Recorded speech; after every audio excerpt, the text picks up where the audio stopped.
الحمد لله الذي خلق السماوات والأرض وجعل الظلمات والنور له الحمد كله أوله وآخره ظاهره وباطنه لا إله إلا الله إله الأولين والآخرين لا إله إلا هو الرحمن الرحيم۔ سب تعریف اللہ کے لیے ہے جس نے آسمانوں اور زمین کو پیدا کیا اور اندھیروں اور روشنی کو بنایا۔ اسی کے لیے سب تعریف ہے، پہلی اور آخری، اول و آخر، ظاہری اور باطنی۔ اللہ کے سوا کوئی معبود برحق نہیں، وہ پہلوں اور پچھلوں کا معبود ہے۔ اللہ کے سوا کوئی معبود برحق نہیں، وہ نہایت مہربان اور بہت زیادہ رحم فرمانے والا ہے۔ اللہ سبحانہ و تعالیٰ کی رحمت کے مظاہر میں سے ہم سب روز مشاہدہ کرتے ہیں کہ اللہ تعالیٰ نے ہمارے لیے بے شمار نعمتیں پیدا کی ہیں، بہت سی نعمتیں۔ کچھ نعمتیں تو ہمیں ظاہر میں نظر آتی ہیں اور کچھ نعمتیں ہمیں نظر بھی نہیں آتی۔ کچھ نعمتوں کو ہم جانتے ہیں لیکن کچھ نعمتوں کو تو ہم جانتے بھی نہیں کہ ہم ان سے کس کس طرح فائدہ اٹھا رہے ہیں۔ اللہ سبحانہ و تعالیٰ نے ہمیں پیدا کیا، یہ زندگی عطا کی، رزق دیا اور طرح طرح کی نعمتیں دی، بلکہ جو کچھ بھی ہمارے پاس ہے وہ سب کا سب اللہ رب العزت ہی کا دیا ہوا ہے۔ وَمَا بِكُم مِّن نِّعْمَةٍ فَمِنَ اللَّهِ، تمہارے پاس جو بھی کوئی نعمت ہے وہ کہاں سے آئی ہے؟ اللہ سبحانہ و تعالیٰ کی طرف سے ہے۔ اس کے احسانات ہم سب پر اتنے زیادہ ہیں جنہیں شمار نہیں کیا جا سکتا۔ ہم ساری زندگی ان احسانات کو گنتے ہوئے گزار دیں تو احسانات کی لسٹ پوری نہ ہو سکے۔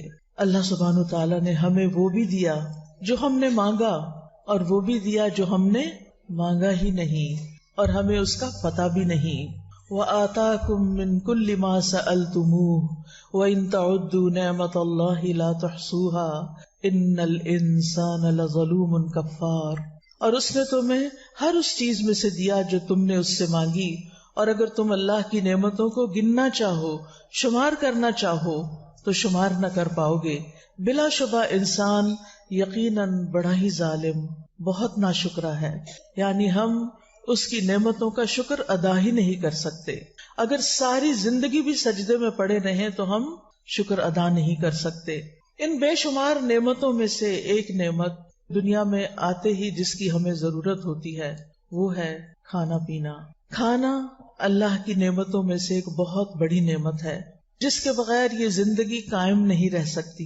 اگر ہم کھانا پینا چھوڑ دیں تو کچھ ہی دن کے بعد ہم دنیا سے بھی رخصت ہو جائیں۔ اس کھانے پر ہماری قوت کا انحصار ہے، اس کھانے پر ہماری زندگی کا انحصار ہے۔ اور یہ کھانا ہمیں کون دیتا ہے؟ ہمارا رازق کون ہے؟ اللہ، الذی اطعمہم من جوع وآمنہم من خوف، وہی جس نے انہیں بھوک سے بچا کر کھانا دیا اور خوف سے بچا کر امن دیا۔ یہ کھانا زمین سے بھی آتا ہے اور آسمان سے بھی یہ رزق برستا ہے۔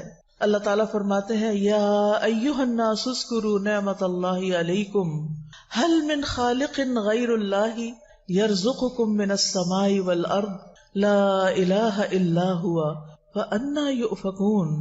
لوگوں اپنے اوپر اللہ کے احسان کو یاد رکھو، کیا اللہ کے سوا کوئی اور خالق ہے جو تمہیں آسمانوں اور زمین سے رزق دے؟ سوچئے، کیا کسی اور کے اختیار میں یہ ہے کہ تمہیں آسمانوں اور زمین سے رزق عطا کرے؟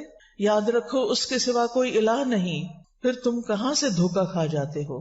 یعنی جب سارے احسان اسی کے ہیں، تمہاری روزی اس کے ہاتھ میں ہے، تو پھر عبادت بھی اسی کی کرو، شکر بھی اسی کا ادا کرو۔ سورۃ النحل میں اللہ تعالیٰ فرماتے ہیں فَكُلُوا مِمَّا رَزَقَكُمُ اللَّهُ حَلَالًا طَيِّبًا وَاشْكُرُوا نِعْمَتَ اللَّهِ إِن كُنتُمْ إِيَّاهُ تَعْبُدُونَ، پس اللہ نے جو تمہیں حلال اور پاکیزہ رزق عطا کیا ہے وہی کھاؤ، اگر تم واقعی اس کی بندگی کرنے والے ہو تو اللہ کی نعمت کا شکر ادا کرو۔ اس سے یہ پتہ چلتا ہے کہ شکر کے بغیر عبادت مکمل نہیں ہوتی۔ شکر کرنا عبادت ہے، شکر کرنے والے سے اللہ راضی ہوتا ہے، شکر کرنے والے کی نعمتوں میں اضافہ ہوتا ہے، شکر کرنے والے کی نعمتیں باقی رہتی ہیں، اور ناشکرا انسان دکھوں اور غموں اور پریشانیوں میں ڈوبا رہتا ہے، اور جو اس کے پاس ہوتا ہے اس کو بھی انجوائے نہیں کر سکتا. لہذا جو بھی اللہ نے دیا ہے اس پر ہمیں شکر ادا کرنا ہے. اور پھر آپ دیکھیے کہ جو کچھ ہم کھاتے اور پیتے ہیں اس کو صرف کھا ہی نہ لیا کریں، بلکہ ان چیزوں پر غور بھی کیا کریں کہ یہ کیسے پیدا ہوئی، یہ کیسے بنی، یہ کس نے بنائی، یہ کس نے بھیجی، اور یہ میرے لیے. جب میں ابھی پیدا بھی نہیں ہوئی تھی، جب ابھی یہ زمین آسمان بھی نہیں بنے تھے، اس وقت میری تقدیر میں یہ لکھا گیا تھا کہ میں اس جگہ بیٹھ کر یہ کھانا کھاؤں گی اور یہ پانی پیوں گی. اللہ نے اس وقت سے پلاننگ کی ہوئی ہے، تدبیر کی ہوئی ہے. اللہ ہمارا رب ہے، اور رب کون ہوتا ہے؟ خالق، مالک اور مدبر. یس، جس نے پیدا کیا، جو ہمارا مالک ہے، اور جس نے ہمارے لیے تدبیر کی کہ میرا بندہ کہاں پیدا ہوگا، کیا کھائے گا، کتنے سال جیے گا، اس کو کس کس چیز کی ضرورت ہے، اور اس نے وہ سب کچھ مہیا کیا. اور پھر ہمیں کہا کہ کوشش کر کے اسے حاصل کر لو. اللہ نے وہ تمہارے لیے پیدا کیا ہوا ہے، تمہیں پیدا کیا تو تمہارا رزق بھی پیدا کیا ہوا ہے. اب تم پر ہے کہ تم کتنی کوشش کرتے ہو. اللہ تعالیٰ کھانے پینے کی چیزوں پر غور کرنے کے لیے حکم دیتے ہیں سورۃ عبسہ میں، فَلْيَنظُرِ الْإِنسَانُ إِلَىٰ طَعَامِهِ أَنَّا صَبَبْنَا الْمَاءَ صَبًّا ثُمَّ شَقَقْنَا الْأَرْضَ شَقًّا فَأَنبَتْنَا فِيهَا حَبًّا وَعِنَبًا وَقَضْبًا وَزَيْتُونًا وَنَخْلًا وَحَدَائِقَ غُلْبًا وَفَاكِهَةً وَأَبًّا مَتَاعًا لَكُمْ وَلِأَنْعَامِكُمْ. تو اللہ سبحانہ وتعالیٰ کیا فرماتے ہیں کہ انسان کو چاہیے کہ وہ اپنے کھانے کی طرف دیکھے. ہم ہی نے اوپر سے پانی برسایا، پھر عجیب طرح سے زمین کو پھاڑا تو اس میں سے ہم نے اناج اگایا، اور انگور اور ترکاریاں اور زیتون اور کھجور اور گھنے باغات اور پھل اور چارہ. یہ سب کچھ تمہارے اور تمہارے مویشیوں کے لیے زندگی کا سامان ہے. یہ سب کچھ اللہ نے کیوں بنایا ہے؟ تاکہ تمہاری زندگی باقی رہے اور تمہارے جانوروں کی بھی زندگی. کیونکہ کچھ خوراک تو ہم براہ راست زمین سے حاصل کر لیتے ہیں، لیکن کچھ خوراک زمین کی ہمارے جانور کھاتے ہیں، پھر ہم ان کا دودھ پیتے ہیں، ان کا گوشت کھاتے ہیں، ان کے انڈے کھاتے ہیں. یعنی انڈائریکٹلی وہ خوراک ہمارے پاس آ جاتی. وہ جو کچھ کھاتے ہیں، آپ سوچئے گائے بھینس جو کچھ کھاتی ہے اس میں سے اس کو اپنے جینے کے لیے تو تھوڑا ہی چاہیے ہوتا ہے، باقی وہ کس کو دیتی ہے؟ ہمیں دیتی ہے. کتنا ہمیں اللہ کا شکر ادا کرنا چاہیے کہ جس نے ہماری گائے بنائی، اور وہ گائے چارہ کھاتی ہے ہماری خاطر، اور پھر ہمیں دودھ پلاتی ہے. یہ اللہ تعالیٰ کا کتنا بڑا احسان ہے. دودھ اگر زمین سے نکلتا تو اس کو صاف کرنا کتنا مشکل ہوتا، اور اگر بارش کی شکل میں آسمان سے برستا تو ہمارے گھر بار سب پہ دودھ برس رہا ہوتا. تو اللہ سبحانہ تعالیٰ نے ہمارے لیے کتنے بہترین انتظام کیے. پھر آپ دیکھیے زمین کی طرف کہ اس پر طرح طرح کے درخت اگے ہوئے ہیں. وَهُوَ الَّذِي أَنشَأَ جَنَّاتٍ مَعْرُوشَاتٍ وَغَيْرَ مَعْرُوشَاتٍ وَالنَّخْلَ وَالزَّرْعَ مُخْتَلِفًا أُكُلُهُ وَالزَّيْتُونَ وَالرُّمَّانَ مُتَشَابِهًا وَغَيْرَ مُتَشَابِهٍ كُلُوا مِن ثَمَرِهِ إِذَا أَثْمَرَ وَآتُوا حَقَّهُ يَوْمَ حَصَادِهِ وَلَا تُسْرِفُوا إِنَّهُ لَا يُحِبُّ الْمُسْرِفِينَ. وہی تو ہے جس نے دونوں طرح کے باغات پیدا کیے. ایک وہ جن کی بیلیں چھپروں پہ چڑھائی جاتی ہیں، وہ بھی کس کے لیے ہیں؟ کس کے لیے ہیں؟ ہمارے لیے. دوسرے وہ درخت جو خود اپنے تنے پہ کھڑے ہوتے ہیں، یعنی کچھ تو اپنے تنے پہ کھڑے نہیں ہو سکتے، سہارا لے کے اوپر جاتے ہیں اور پھر ہمارے لیے پھل پیدا کرتے ہیں. نیز کھجوریں اور کھیتیاں پیدا کی جن سے کئی طرح کے معقولات حاصل ہوتے ہیں. نیز اس نے زیتون اور انار پیدا کیے جن کے پھل اور مزے ملتے جلتے بھی ہوتے ہیں اور مختلف بھی ہوتے ہیں، کوئی کھٹا، کوئی میٹھا، کوئی درمیانہ. جب یہ درخت پھل لائیں تو ان سے خود بھی کھاؤ، اور فصل کاٹتے وقت ان میں سے اللہ کا حق بھی ادا کرو. یعنی سارا خود ہی نہ کھا جاؤ، بلکہ ان کو بھی دو جو محروم ہیں، ان کو بھی دو جو سوالی ہیں، جو ضرورت مند ہیں. کیونکہ انسان کے کھانے میں، انسان کے رزق میں اوروں کا بھی حصہ ہے. اور بے جا خرچ نہ کرو، کیونکہ اللہ اسراف کرنے والوں کو پسند نہیں کرتا. پھر اسی طرح سورۃ النحل میں اور کھیتیوں اور سبزیوں وغیرہ کا بھی ذکر کیا گیا. وَمِن ثَمَرَاتِ النَّخِيلِ وَالْأَعْنَابِ تَتَّخِذُونَ مِنْهُ سَكَرًا وَرِزْقًا حَسَنًا إِنَّ فِي ذَلِكَ لَآيَةً لِقَوْمٍ يَعْقِلُونَ. نیز کھجور اور انگور کے پھلوں سے ہم تمہیں ایک مشروب پلاتے ہیں جسے تم نشہ آور بھی بنا لیتے ہو اور عمدہ رزق بھی. یعنی لوگ کھجور سے اور انگور وغیرہ سے ڈرنک بھی بنا سکتے ہیں، کھجور سے ملک شیک بنا سکتے ہیں، خود کھجور سے نبیذ بنتا ہے، اور اسی طرح انگور سے بھی جوس بنتا ہے، کھانے کے کام بھی آتا ہے. لیکن بہت سے لوگ اللہ کی اس نعمت کو صحیح طرح استعمال کرنے کی بجائے اس سے شراب بنا کے پیتے ہیں. وہ فطرت سے ہٹے ہوئے ہیں، وہ اپنے آپ کو نقصان دیتے ہیں، نشہ آور چیز بنا لیتے ہیں.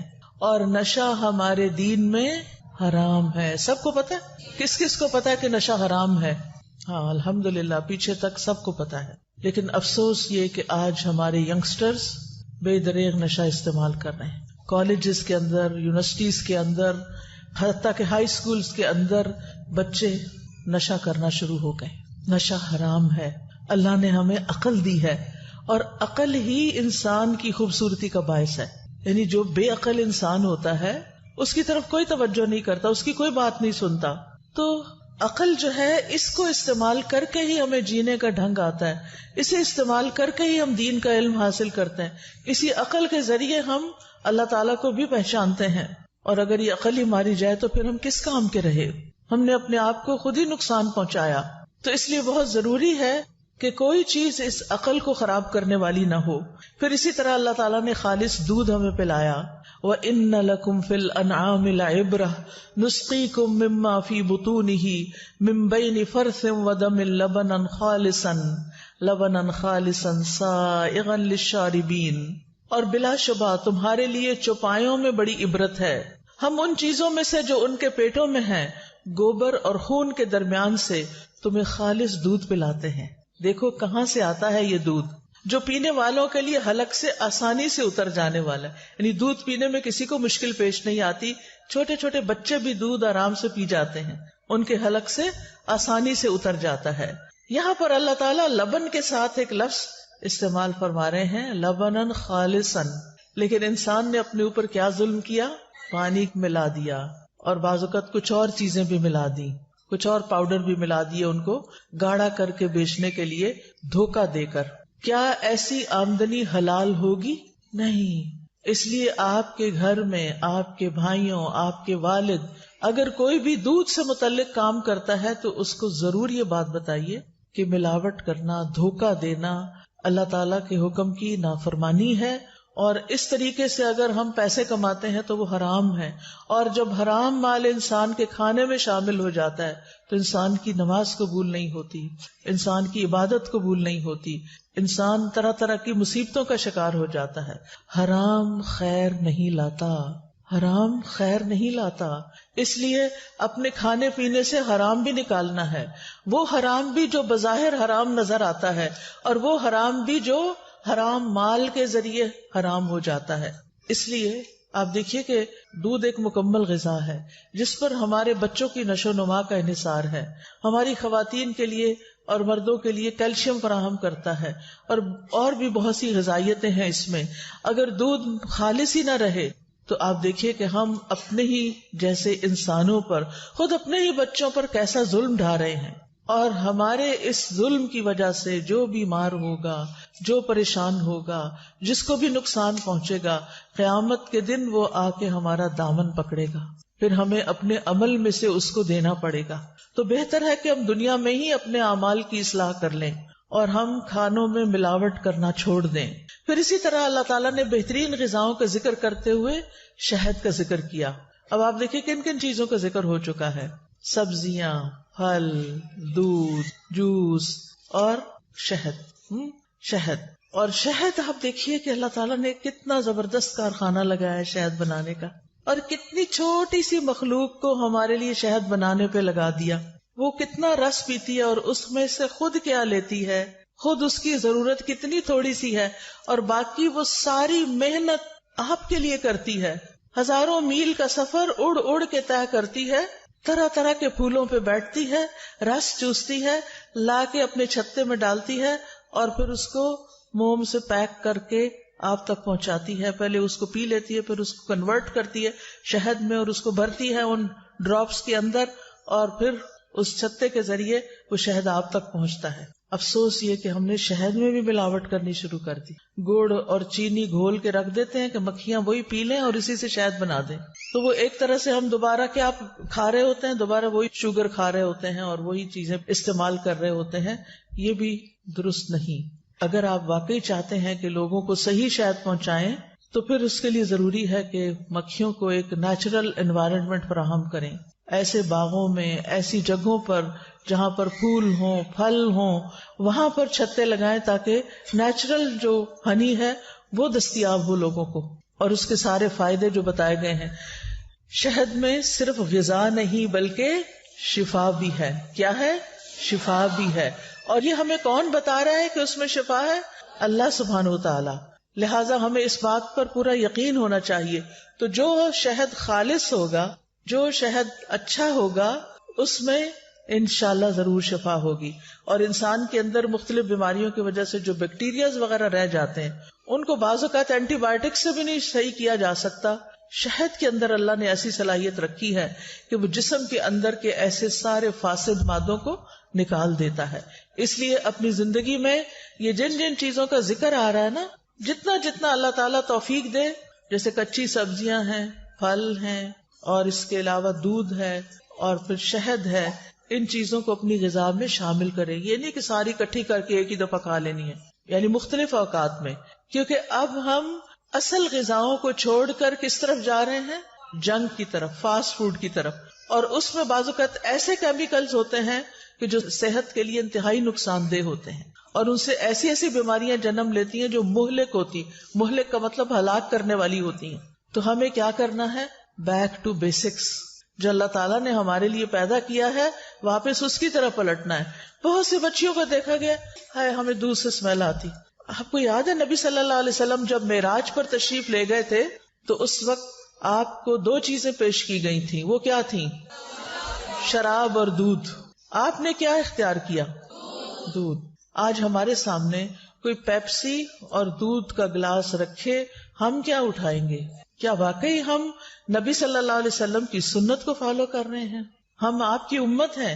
ہمیں وہی چیزیں پسند کرنی چاہیے جو نبی صلی اللہ علیہ وسلم نے پسند کی، اور جن چیزوں کو آپ نے چھوڑ دیا وہ ہمیں بھی چھوڑ دینی چاہیے، کیونکہ اس میں ہمارے لیے خیر نہیں ہے. پھر اسی طرح اللہ تعالیٰ نے ہمارے لیے خشکی پر بھی جانور پیدا کیے جن سے ہم گوشت حاصل کرتے ہیں، اور سمندر کے اندر بھی مچھلیاں. لیکن افسوس یہ کہ اب جس طریقے سے مچھلیوں کو پالا جا رہا ہے اور جس طرح کی غذا انہیں دی جا رہی ہے، یا سمندر کے اندر بھی جس طرح کی پولوشن انسان نے پھیلا دی ہے، اس کی وجہ سے مچھلیاں بھی بیمار ہو گئی ہیں اور سمندری جانور تکلیف کا شکار ہیں اور مر رہے ہیں. تو یہ انسان نے سمندر میں بھی ظہر الفساد فی البر والبحر، خشکی میں بھی فساد پھیلا دیا اور سمندر میں بھی پھیلا دیا. بہرحال مچھلی کھانے کے اپنے فوائد ہیں. یہ فوائد تو آپ گوگل کر کے بھی معلوم کر سکتے ہیں، لیکن جو کہ آپ خواتین ہیں، مینیو گھر کا آپ نے بنانا ہوتا ہے، پکانا آپ نے ہوتا ہے، سرو آپ نے کرنا ہوتا ہے، بچے آپ نے پالنے ہیں، انہیں آپ نے کھلانا ہے. اللہ کے واسطے بچوں کو فیڈر میں چائے بھر کے نہ دیں، ان کو صبح سویرے پیپسی نہ پلائیں، ان کو بہلانے کے لیے کینڈیز اور چاکلیٹس دے کے نہ خوش کر دیں. پچھلے کئی دنوں سے میں چونکہ علم ٹور پر ہوں، مختلف جگہوں پر جا رہی ہوں، مختلف لوگوں سے ملنے کا اتفاق ہو رہا ہے. اب ایک خاتون آئی، ان کے ساتھ چھوٹی سی بچی تھی. الحمدللہ کھانے کو بہت کچھ تھا، جو کچھ بھی اس بچی کے سامنے رکھا گیا اس نے نہیں کھایا. باقی بچے کھانا وانا کھا رہے تھے، وہ بچی نے کھانا نہیں کھایا. میں نے کہا یہ کیا کھاتی ہے؟ پتہ چلا یہ صرف بسکٹ اور پیسٹری وغیرہ کھاتی ہے، یہ کھانا نہیں کھاتی. اور بالکل کمزور سی بچی. دیکھ کے مجھے اتنا رحم آیا کہ جب یہ بڑی ہوگی تو یہ کس طرح بچے پیدا کرے گی، کس طرح ان کو پالے گی، کس طرح سنبھالے گی، کیا بنے گا اس کا. کیونکہ ہمارے جسم کو ان ساری چیزوں کی ضرورت ہے جو اللہ نے ہمارے لیے پیدا کی ہیں. ان کو ہمارے لیے اللہ نے پیدا کیا، لہٰذا ان کو استعمال کرنے میں اس کا شکر ادا کرنا ہے.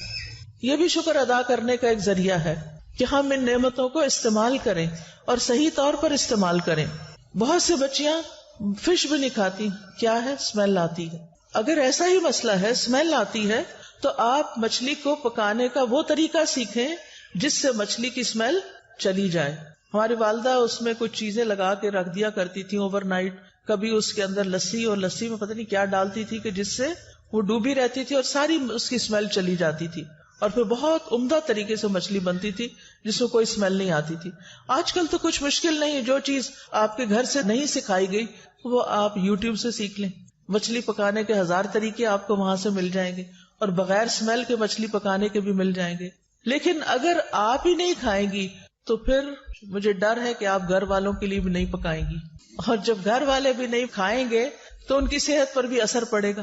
لہذا ساری بچیوں کو، ساری خواتین کو صحیح طور پر کھانے کا انتخاب، مینیو بنانے کا طریقہ، اس کو صحیح طور پر پکانے کا طریقہ آنا چاہیے.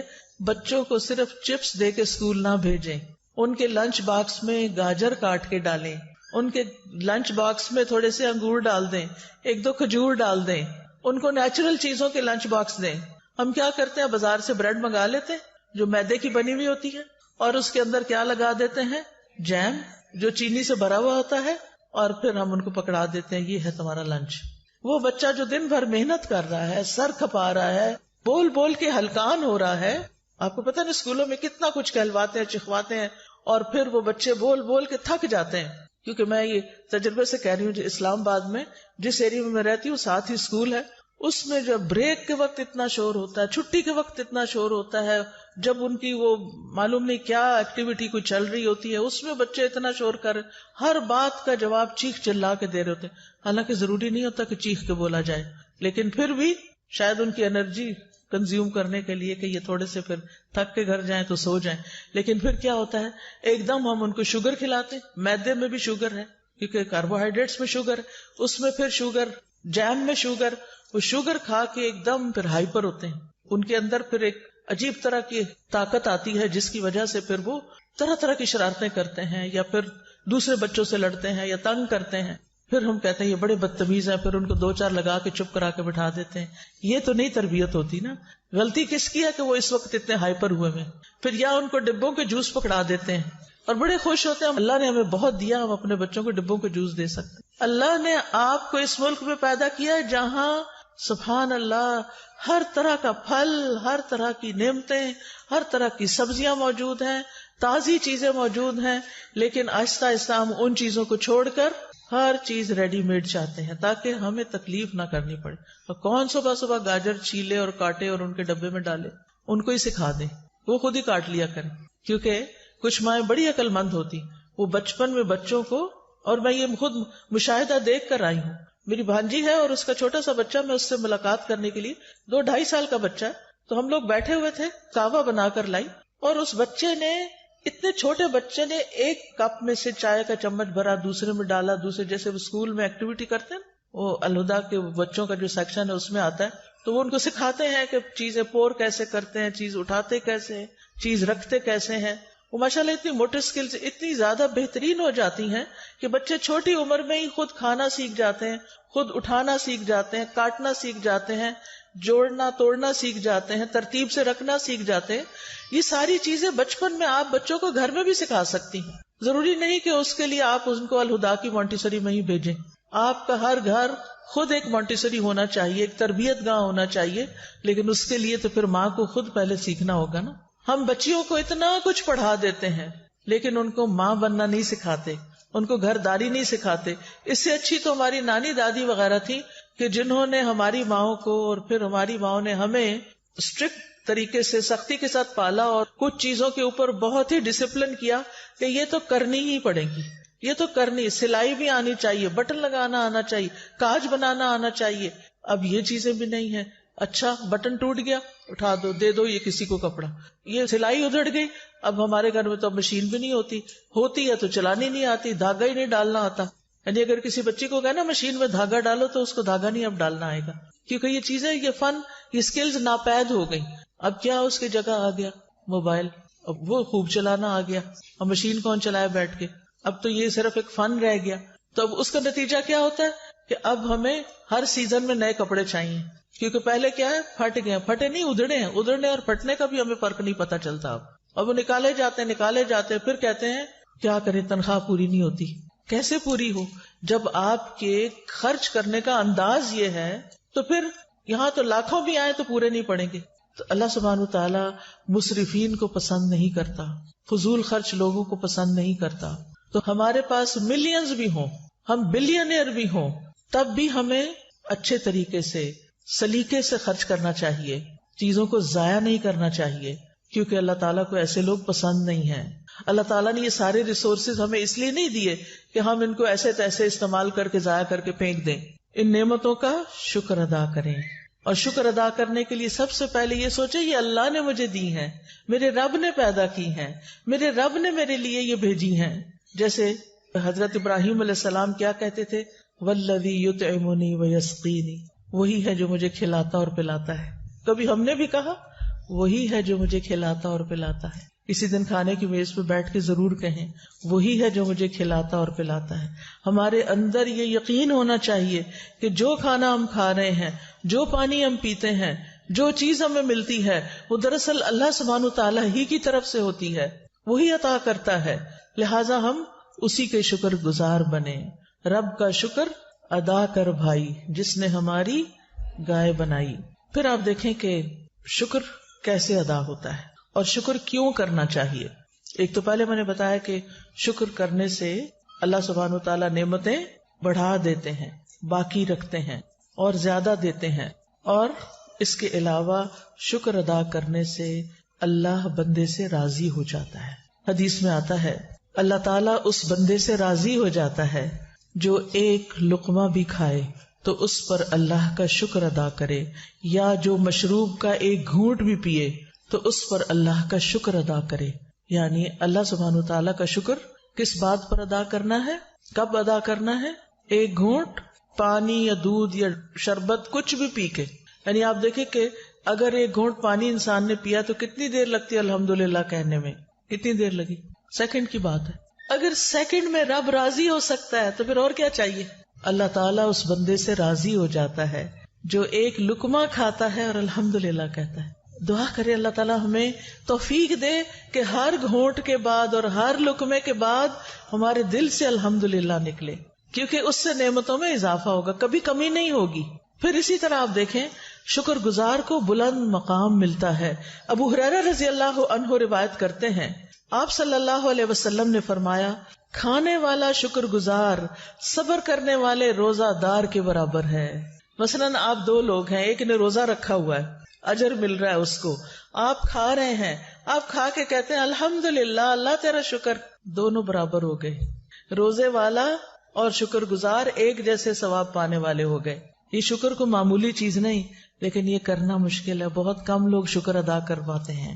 اللہ تعالیٰ فرماتے ہیں وَقَلِيلًا مَا تَشْكُرُونَ، کتنا کم تم شکر ادا کرتے، اور یہ واقعی کم ادا کرتے ہیں۔ اللہ ہمیں شکر گزار بندوں میں شامل کر لے، اور ہر نماز کے بعد یہ دعا مانگا کرے رب اعنی علی ذکرک و شکرک و حسن عبادتک۔ اللہ ہمیں شکر گزار بندہ بنا، اور شکر ادا کرنے کے لیے ہم صرف زبان سے شکر ادا نہیں کریں، ہم عبادت بھی خوبصورت کریں، کیونکہ عبادت بھی دراصل شکر ادا کرنے کا ایک طریقہ ہے۔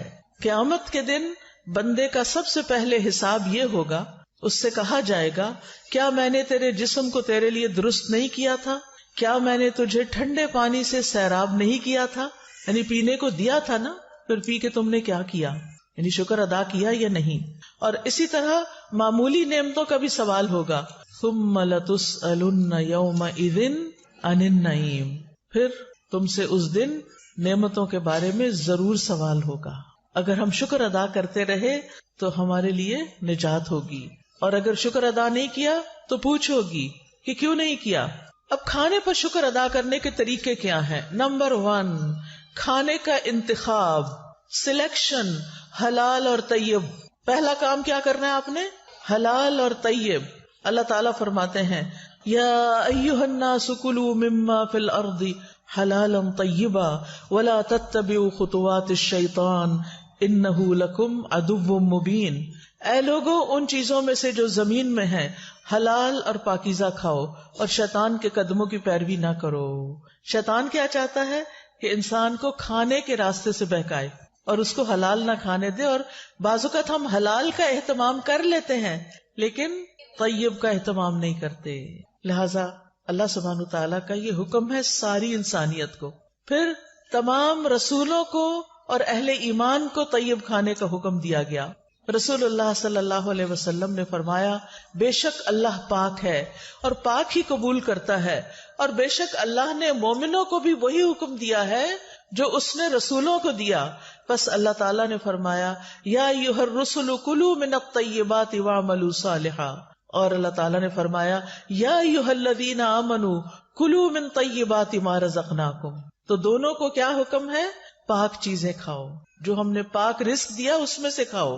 رسول اللہ صلی اللہ علیہ وسلم نے فرمایا بے شک مومن کی مثال شہد کی مکھی کی طرح ہے، جو پاکیزہ چیز کھاتی ہے پاکیزہ رس خارج کرتی ہے، اور جس پھول پتے پہ بیٹھتی ہے نہ وہ ٹوٹتا ہے نہ خراب ہوتا ہے. ایسا ہوتا ہے مومن.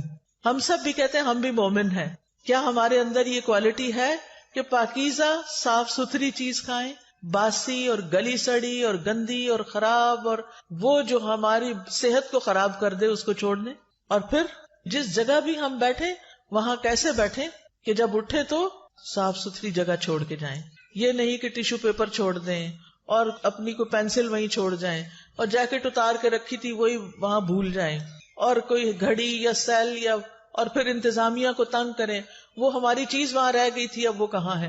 وہ کیا جانے، صرف آپ ہی تو نہیں تھے نا وہاں، اور بھی تو لوگ تھے. تو اس لیے شہد کی مکھی سے تشبیہ دی کہ جس چیز پہ بیٹھتی ہے نہ وہ ٹوٹتی ہے نہ خراب ہوتی ہے. پھر اسی طرح رزق میں جو طیب کا اہتمام ہے اس کے بارے میں ہم سب کو کانشیس ہونا چاہیے کہ غذاؤں کے بارے میں ہمارے پاس صحیح انفارمیشن ہو، کیا کیا چیز میرے مزاج کے خلاف ہے. ماشاءاللہ گجرانوالہ میں تو بہت سے اچھے اچھے حکیم ہیں. یہ حکیم لوگ بتاتے ہیں کہ آپ کا مزاج کیا ہے، آپ کا مزاج سوداوی ہے یا دموی ہے یا عصبی ہے، یعنی آپ کو اس مزاج کے مطابق کیا کھانا چاہیے کیا نہیں کھانا چاہیے. آپ سب کو کس چیز کا پتا ہونا چاہیے؟ سب کو کیا پتا ہونا چاہیے؟ اپنے مزاج کا پتا ہونا چاہیے. نہیں پتا تو حکیم صاحب کو جا کے نبض دکھا کے پوچھ لیں اور ان سے یہ پوچھ لیں کہ کیا مجھے کھانا چاہیے اور کیا نہیں کھانا چاہیے، اور جن چیزوں سے وہ پرہیز بتائیں منع کریں ان سے منع ہو جانا چاہیے. آپ کی صحت ویسے ہی ٹھیک ہو جائے گی. علاج بالغذا، اللہ نے غذاؤں کے اندر ہی شفا رکھ دی ہے. ہم بیمار اس لیے رہتے ہیں کہ ہم صحیح غذا نہیں کھاتے، ہمیں یہ نہیں پتا ہوتا کیا ہمارے لیے سوٹیبل ہے اور کیا نہیں ہے. اور دوسرا کیا؟ حرام کھانے سے بچنا ہے. رسول اللہ صلی اللہ علیہ وسلم نے فرمایا حرام مال سے پلا ہوا جسم جنت میں نہیں جائے گا. اپنے بھائیوں، شوہروں، والدین ان کو بتائیے ہمیں حرام نہ کھلائیں. حرام سے پلا ہوا جسم جنت میں نہیں جائے گا. ایک اور جگہ پر آتا ہے آپ نے فرمایا اے کعب بن عجرہ، وہ گوشت اور خون جنت میں داخل نہیں ہوگا جو حرام پر پلا بڑھا، وہ جہنم کا زیادہ مستحق ہے.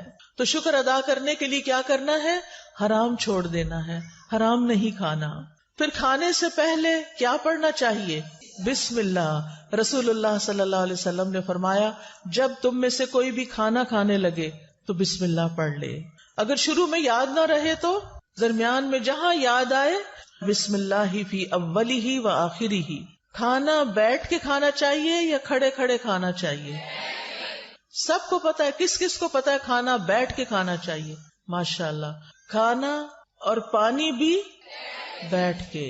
انس رضی اللہ عنہ بیان کرتے ہیں نبی صلی اللہ علیہ وسلم نے اس بات سے منع فرمایا کہ کوئی شخص کھڑے ہو کر پیے، چاہے دودھ ہو، چاہے پانی ہو، چاہے کچھ اور ہو.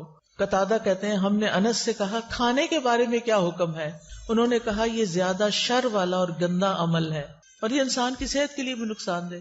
کچھ لوگ شادیوں پہ جاتے ہیں، وہاں بوفے لگے ہوتے ہیں، وہ کیا کرتے ہیں کوئی چیز یہاں سے اٹھائی منہ میں ڈالی، آگے گئے وہاں سے کھڑے کھڑے کھایا، پلیٹ میں لیے کھڑے ہو کے کھانے لگ گئے. اگر کرسی نہیں تو تھوڑا سا زمین پہ بیٹھ جائیں، کھڑے ہو کے تو نہ کھائیں. تو چلتے پھرتے کھڑے ہو کر نہ کھائیں. خواتین خاص طور پر کچن میں اگر کھڑے ہو کے کام کر رہے ہیں تو کھڑے کھڑے چیزیں مت کھائیں. پھر یہ بتائیے کہ دائیں ہاتھ سے کھانا چاہیے یا بائیں ہاتھ سے کھانا چاہیے؟ دائیں ہاتھ سے. ٹھیک ہے نا، دائیں ہاتھ سے، کیونکہ نبی صلی اللہ علیہ وسلم نے بائیں ہاتھ سے کھانا منع فرمایا ہے.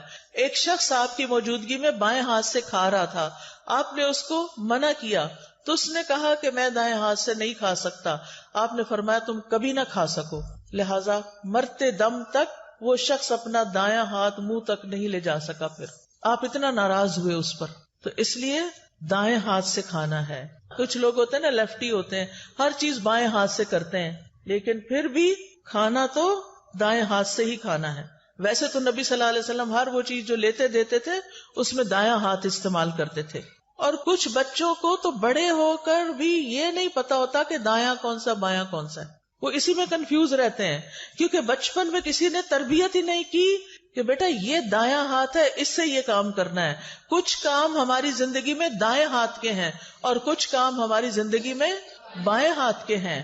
استنجا بائیں ہاتھ سے، ناک صاف بائیں ہاتھ سے، گندی چیزوں کو ہاتھ بائیں ہاتھ سے، اور اچھے اچھے کام سارے دائیں ہاتھ سے. پھر اسی طرح آپ صلی اللہ علیہ وسلم نے یہ بھی فرمایا تم میں سے کوئی بھی بائیں ہاتھ سے کھانا نہ کھائے، نہ ہی بائیں ہاتھ سے کچھ پیے، کیونکہ شیطان اپنے بائیں ہاتھ سے کھاتا اور پیتا ہے.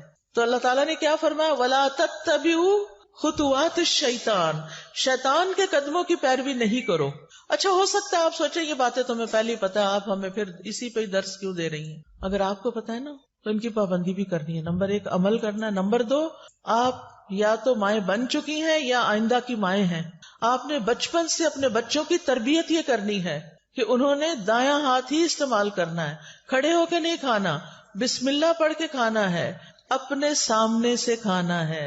کچھ لوگ کیا کرتے ہیں، پلیٹ میں کہیں کبھی ادھر ہاتھ مارا، کبھی ادھر کبھی ادھر. نبی صلی اللہ علیہ وسلم نے اسے منع کیا ہے. اور خاص طور پر درمیان میں برکت اترتی ہے، درمیان سے اٹھا کے نہیں کھانا. کچھ لوگ کھانا ڈالتے ہیں نا بیچ میں سے ڈال رہے ہوتے ہیں. کہاں سے ڈالنا چاہیے؟ اپنے سامنے سے ڈالنا چاہیے. پھر ٹیک لگا کے نہیں کھانا، پھر پیٹ کے بل نہیں کھانا. آج کل کیا ہو رہا ہے، لوگ لیپ ٹاپ کھول لیتے ہیں، الٹے لیٹ جاتے ہیں، سامنے لیپ ٹاپ ہوتا ہے، ساتھ کوئی کھانے پینے کے سنیکس ہوتے ہیں، کوئی چپس رکھے ہوتے ہیں، کوئی کچھ اور چیزیں رکھی ہوتی ہیں، ساتھ ساتھ کام کر رہے تھے اور ساتھ ساتھ الٹے لیٹ کے کھاتے ہیں. نبی صلی اللہ علیہ وسلم نے اس سے بھی منع کیا ہے. اگر آپ کا بچہ موبائل لے کے الٹا لیٹ کے کھا بھی رہا ہے اور دیکھ بھی رہا ہے، ویسے تو الٹا لیٹنا ویسے ہی منع ہے، لیکن اگر کسی ضرورت کے تحت کوئی لیٹا بھی ہے تو اس وقت کھائے نہیں. پھر اسی طرح کھانے کو ضائع نہیں کرنا. کچھ لوگ دیکھتے ہیں کوئی چیز کہتے ہیں اچھا پھینکو اس کو پرے، کھجور لیں گے اس کے اندر وہ چھوٹی چھوٹی لگ جاتی نا سسری سی، تو کہتے ہیں نہیں یہ نہیں کھانی، پھینک دو. یہ اسراف ہے. نبی صلی اللہ علیہ وسلم کی سنت کیا ہے؟ آپ کے سامنے پرانی کھجور پیش کی گئی، آپ نے کھول کے اچھی طرح جائزہ لیا، سسریاں نکالی، صاف کیا اور باقی کھا لی. اگر کوئی لقمہ زمین پہ گر جاتا تھا تو آپ کیا کرتے تھے؟ اٹھا کے پھینک دو؟ نہیں، بلکہ اس کو صاف کر کے کھا لیتے تھے. نبی صلی اللہ علیہ وسلم نے فرمایا شیطان تم میں سے ہر ایک آدمی کے پاس اس کے ہر کام کے وقت موجود رہتا ہے، یہاں تک کہ کھانے کے وقت بھی. لہٰذا جب تم میں سے کسی کا لقمہ گر جائے تو چاہیے کہ اس کو کھا لے صاف کر کے اور اسے شیطان کے لیے نہ چھوڑے. کھانے کے بعد برتن کو کیا کرنا چاہیے؟ صاف کرنا چاہیے. ہم پہلے بے سوچے سمجھے برتن بھر لیتے ہیں، خاص طور پہ شادیوں میں. توجہ سے سنیے یہ بات، بڑی سخت تکلیف ہوتی ہے جب لوگ شادیوں پہ جاتے ہیں اور پلیٹوں کے اندر چھوٹے چھوٹے ٹیلے بنا لیتے ہیں کھانا ڈال ڈال کے، اور پھر 2-4 لقمے کھاتے ہیں، کوئی چھوٹے بچے کو ساتھ کھلایا اور باقی ساری کی ساری پلیٹ واپس. اس کا حساب کون دے گا؟ پہلے تھوڑا ڈال کے چکھ لیں کہ آپ کے حساب سے نمک پورا ہے یا نہیں، اور اگر پہلی دفعہ میں آپ کو ٹھیک لگتا ہے تو بس پھر دوبارہ اتنا ڈالیں جتنا آپ کو بھوک ہے کھانا ہے. کھانا زیادہ نہیں ڈالنا، نہ گھر میں، نہ شادیوں میں، پارٹیوں میں، نہ کسی کے گھر، کیونکہ وہاں انسان سوچتا ہے میرا کیا جاتا ہے، مجھے تو کوئی نقصان نہیں. اور کتنا کھانا ضائع ہوتا ہے. اور آپ کو پتا ہے کہ آپ ہی کے شہر میں کتنے لوگ رات کو بھوکے سوتے ہوں گے، آپ نے ان کے حصے کا بھی منگا کے پکا کے ضائع کر کے بنوں میں پھینک دیا. تو کھانے کے بعد برتن صاف کرنا ہے. اگر کسی وجہ سے بعض اوقات اندازہ نہیں ہوتا، کچھ چیزیں ایسی ہوتی ہیں ان کو کھا کے جلدی پیٹ بھر جاتا ہے، تو پھر اس کھانے کو الگ نکال لیں. اگر کوئی بلی وغیرہ ہے اس کو ڈال دیں، اگر کوئی چاول وغیرہ ہے اپنے گھر میں ایک ایسی کنالی رکھ دیں، کوئی ایسی ڈش رکھ دیں کہ جس میں بچا ہوا کھانا جا کے ڈال دیں. پرندے آئیں گے وہ کھا کے چلے جائیں گے، آپ کو ثواب ملے گا. میں تو جب روٹی خود بناتی تھی تو پیڑے کا آٹا ہوتا ہے نا، وہ اگر ہاتھوں کو لگ جاتا تھا تو میں اس کے لیے الگ برتن رکھتی تھی، اور صبح سے رات تک جتنی بھی اس کے اندر ہاتھ سے اترا ہوا آٹا جمع ہوتا تھا وہ شام تک چھوٹی چھوٹی سوئیاں بن جاتا تھا سوکھ کے. پھر میں اس کو چڑیا کو ڈال آتی تھی، کیونکہ ذرے کا بھی وزن ہوگا نا قیامت کے دن، کے نہیں؟ ذرے کا وزن ہے نا. فَمَن يَعْمَلْ مِثْقَالَ ذَرَّةٍ خَيْرًا يَرَهُ وَمَن يَعْمَلْ مِثْقَالَ ذَرَّةٍ شَرًّا يَرَهُ. شر کیا ہے؟ ضائع کرنا. خیر کیا ہے؟ کسی کے فائدے میں لے آنا. اور مجھے امید ہے کہ آپ پرندوں وغیرہ کے لیے پانی بھی رکھتے ہوں گے. آج کل آپ دیکھیں بارشیں نہیں ہو رہی، سخت گرمی میں بھی پانی ڈالیں، لیکن سردی میں بھی پانی رکھیں. کبھی راستے میں دیکھتے ہو نا پرندوں وغیرہ کو، میں سوچتی کہیں پانی نظر نہیں آ رہا، پتہ نہیں کہاں سے پیتے ہیں بےچارے، ان کو بھی پیاس لگتی ہوگی. تو آج کل بھی کچھ نہ کچھ پانی، یعنی برتن بنا چھوڑے گھر میں. اگر آپ کو چھوٹا سا بھی گھر ہے، کھڑکی کے باہر بھی چھوٹی سی جگہ ہے، تو وہاں ایک چھوٹی سی کوئی چیز لگا دیں، لیکن اپنے ساتھ دوسروں کا بھی خیال رکھیں. پھر اسی طرح صحت کو فائدہ دینے والی غذا کھائیں اور وہ چیزیں چھوڑ دیں جو صحت کو نقصان دیتی ہیں. ام منذر کہتی ہیں رسول اللہ صلی اللہ علیہ وسلم میرے گھر تشریف لائے، آپ کے ساتھ علی رضی اللہ عنہ بھی تھے، اور علی رضی اللہ عنہ بیماری سے اٹھے تھے، کمزور تھے. ہمارے ہاں کھجوروں کے خوشے لٹک رہے تھے، تو رسول اللہ صلی اللہ علیہ وسلم اٹھے اور ان سے کھانے لگے، اور حضرت علی بھی کھانے کے لیے اٹھے تو رسول اللہ صلی اللہ علیہ وسلم نے ان سے فرمایا رک جاؤ، ابھی تم کمزور ہو. چنانچہ وہ رک گئے، ان کو پرہیز بتایا آپ نے. ام منذر کہتی ہے میں نے جو اور چکندر پکائے ہوئے تھے وہ آپ کی خدمت میں پیش کیے، تو آپ نے فرمایا اے علی یہ لے لو، یہ تمہارے لیے زیادہ فائدے کی چیز ہے.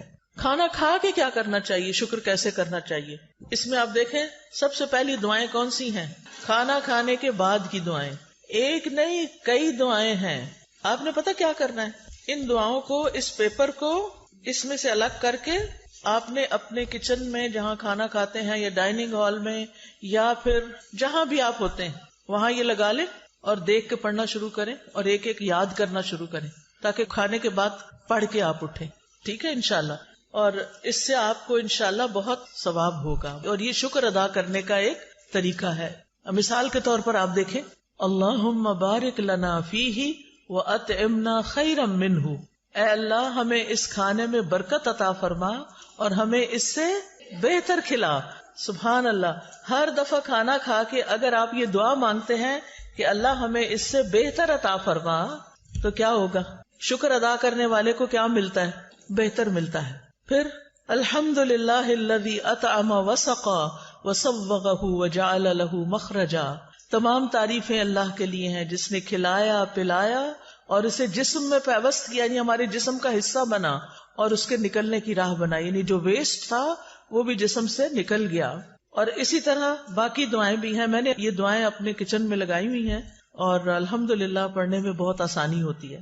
پھر اس کے بعد کھانے پینے میں اسراف سے بچنا ہے. یہ بڑا اہم سبق ہے. اللہ سبحانہ وتعالیٰ فرماتے ہیں یا بنی آدم خذوا زینتکم عند کل مسجد وکلوا واشربوا ولا تسرفوا انہ لا يحب المسرفین. اے آدم کی اولاد، ہر نماز کے وقت اپنی زینت لے لو، یعنی لباس میں نماز پڑھو، اور کھاؤ اور پیو اور حد سے نہ گزرو، بے شک وہ حد سے گزرنے والوں سے محبت نہیں رکھتا. اسراف کسی بھی چیز میں پسندیدہ نہیں، نہ لباس میں اور نہ کھانے پینے میں اور نہ کسی اور چیز میں. اسراف کیا ہے؟ نمبر 1 ضرورت سے زیادہ کھانا پینا. لوگوں کو اسراف کا مطلب نہیں پتا. ضرورت سے زیادہ کھانا پینا، کھانے کی ہرس، اور ایک وقت میں کئی چیزیں کھانا، یہ بھی کھا لو وہ بھی کھا لو وہ بھی شکلو، یہ بھی کھاؤ یہ بھی کھاؤ. اس وقت تو پتہ نہیں چلتا لیکن جب ہضم ہونے پہ آتا ہے تو پھر تکلیف شروع ہو جاتی ہے. نمبر 2 ان چیزوں میں حد سے زیادہ خرچ کرنا. ایک ہے ضرورت سے زیادہ کھانا اور دوسرا ضرورت سے زیادہ خرچ کرنا. مثلا آپ گروسری کے لیے گئے ہیں، آپ وہاں دیکھتے ہیں سجے ہوئی چیزیں ہیں، زبردست سبزی پڑی ہے اور زبردست چیزیں اور پیکنگز میں پڑی ہیں. آپ کہتے ہیں پتہ نہیں پھر کہا یہ بھی لے لو یہ بھی لے لو یہ بھی خرید لو یہ بھی خرید لو یہ بھی خرید لو. اب آپ دیکھیں مشکل کیا ہو گئی ہے کہ بڑے بڑے سٹورز بن گئے ہیں، بڑے بڑے مالز بن گئے ہیں. اگر آپ نے ایک سمپل چائے بھی لینی ہے تو پہلے زمانے میں کیا ہوتا تھا، چھوٹی سی کارنر پہ دکان ہوتی تھی، وہاں ایک ہی قسم کی یا زیادہ سے زیادہ 2 قسم کی چائے پڑی ہوتی تھی اور آپ جو پیتے تھے وہی چائے دوبارہ کسی بچے کو بھی پیسے دے کے منگا لیتے تھے. اب کیا ہوتا ہے، آپ مال میں جاتے ہیں اور چائے کی اتنی قسمیں ہیں کہ آپ کہتے ہیں کہ اچھا یہ بھی آ گئی، یہ تو لگتا بہت اچھی ہوگی، چلو یہ بھی ٹرائی کر لیتے ہیں، وہ بھی یہ بھی وہ بھی، بہت ساری چائے خرید کے گھر لے آتے ہیں. طرح طرح کی. اب تو مجھے لگتا ہے ہر چیز کی چائے بن گئی ہے. اچھا اب گھر لاتے ہیں, اب آپ ایک پیتے ہیں, آپ کو ہائے ہائے یہ تو اچھی نہیں لگی, اس کو پرے پھینکو, پھر دوسری, پھر تیسری, اور کچھ تو کھولنے کی نوبت نہیں آتی, اور پھر ایسے ہی پیک ڈبے جب ایکسپائر ہو جاتی ہے نا ڈیٹ, تو پھر اٹھا کے کیا کرتے ہیں, بن میں پھینک دیتے ہیں. نہ اپنے کام آئی نہ کسی اور کے کام آئی. یہ آپ نے کیا کیا؟ اسراف. سمجھ آئی اسراف کی؟ کس کس کو اسراف کی سمجھ آئی ہے؟ الحمدللہ. نمبر 1 زیادہ کھانا, نمبر 2 کھانے پہ زیادہ خرچ کرنا, اور نمبر 3 ہے حرام میں پڑنا, حرام چیزیں کھانا, نقصان دہ چیزیں کھانا. تو اللہ سبحانہ تعالیٰ نے کیا فرمایا؟ کھاؤ پیو لیکن اسراف نہیں کرو. نبی صلی اللہ علیہ وسلم نے فرمایا کھاؤ اور پیو, پہنو اور صدقہ کرو, لیکن اسراف نہ کرو, نہ تکبر کرو. ابن عباس کہتے ہیں جو تمہارا جی چاہے کھاؤ, جو تمہارا جی چاہے پہنو, مگر 2 باتوں سے ضرور بچو, اسراف اور تکبر. تکبر کیوں؟ کیونکہ عام طور پر لوگ اپنا آپ دکھانے کے لیے, اپنے آپ کو بڑا ظاہر کرنے کے لیے قیمتی سے قیمتی, مہنگے سے مہنگے کپڑے پہنتے ہیں, اور قیمتی سے قیمتی چیزیں خرید کے رکھ لیتے ہیں صرف دکھاوے کے لیے, استعمال کچھ بھی نہیں کرتے. تو پھر کیا کہا ابن عباس نے؟ یعنی اللہ کی نعمتیں کس لیے بنی ہیں, کس لیے اگائی ہیں اللہ نے, کس لیے پیدا کی؟ ہمارے لیے. کلو مما رزقناکم, یعنی جو ہم نے تمہارے لیے تمہیں رزق دیا اس میں سے کھاؤ, جو آپ کی حیثیت ہے, استطاعت ہے, وقت ہے, کھاؤ, لیکن کیا نہ کرو, اسراف نہ کرو. اور پہننا بھی جو تمہیں پسند ہے, اللہ تعالیٰ نے جو طریقے بتائے ہیں پہننے کے, ننگے نہیں ہونا, چست کپڑے نہیں پہننے, سی تھرو کپڑے نہیں پہننے, اور اسراف نہیں کرنا, یعنی اپنی لمٹس دیکھ کے خرچ کرنا ہے. اگر آپ کے والد کی تنخواہ ہی 1 لاکھ ہے مثلاً, اور آپ اپنی شادی کا جوڑا بھی 1 لاکھ کا بنوا رہی ہیں, تو کیا یہ جائز ہوگا؟ یہ کیا ہوگا؟ اسراف ہوگا. اور جب ایسا نہیں ہوتا کہ وہ گھر میں افورڈ نہیں کر سکتے, تو وہ بےچارے کیا کرتے ہیں, پھر قرض اٹھاتے ہیں یا کسی سے صدقہ مانگتے ہیں کہ میری بیٹی کی شادی ہے مجھے مدد دو. اور بیٹی صاحبہ ایک دفعہ وہ جوڑا پہننے کے بعد دوبارہ کبھی نہیں پہنتی, اور سنبھال کے رکھتی ہیں, کسی اور کو بھی نہیں دیتی. کیا اس جوڑے کا حساب ہوگا؟ کیا اس کے بارے میں پوچھ ہوگی؟ اور تکبر کیا ہے کہ ایسا کپڑا پہنوں جو کسی نے نہ پہنا ہو, تاکہ میں سب سے بڑی, الگ, زیادہ خوبصورت نظر آؤں. اور پھر جب آپ دیکھتے ہیں کہ آپ کے کپڑے سب سے اچھے ہیں, تو پھر آپ اپنے آپ کو کیا سمجھنے لگتے ہیں, ہم بڑے عقل مند ہیں, ہم جیسا کوئی نہیں. یہ چیز بھی اللہ تعالیٰ کو پسند نہیں. نبی صلی اللہ علیہ وسلم جب اپنے صحابہ میں بیٹھے ہوتے تھے تو کوئی پہچان نہیں سکتا تھا جو باہر سے آتا تھا. آپ ایسے ڈریسز نہیں پہنتے تھے کہ جس سے آپ بہت دوسروں کے مقابلے میں نمایاں ہوں.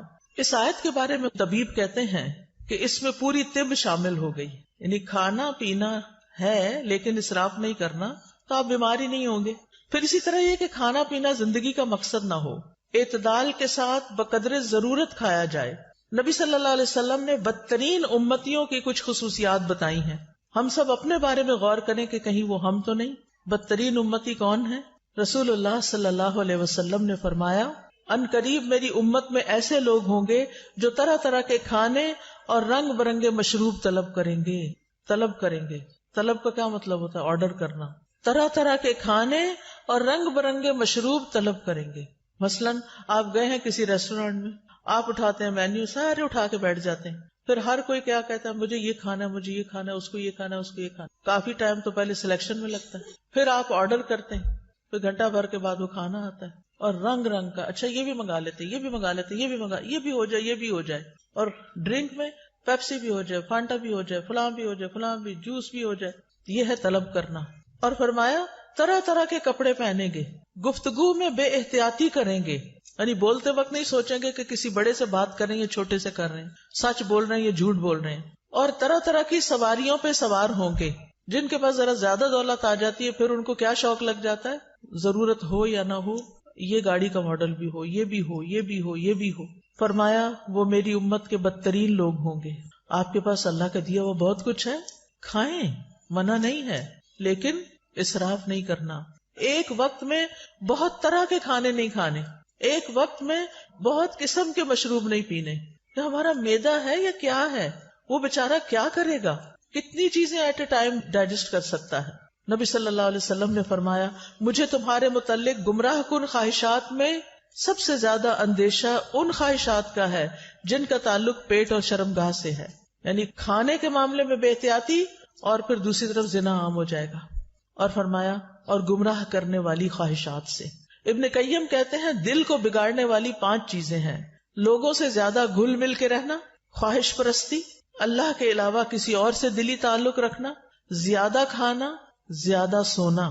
یہ 5 چیزیں دل کو خراب کرنے والی ہیں. اب اکثر لوگ کیا کہتے ہیں، سب کچھ ہے، دل میں سکون نہیں، خوشی نہیں.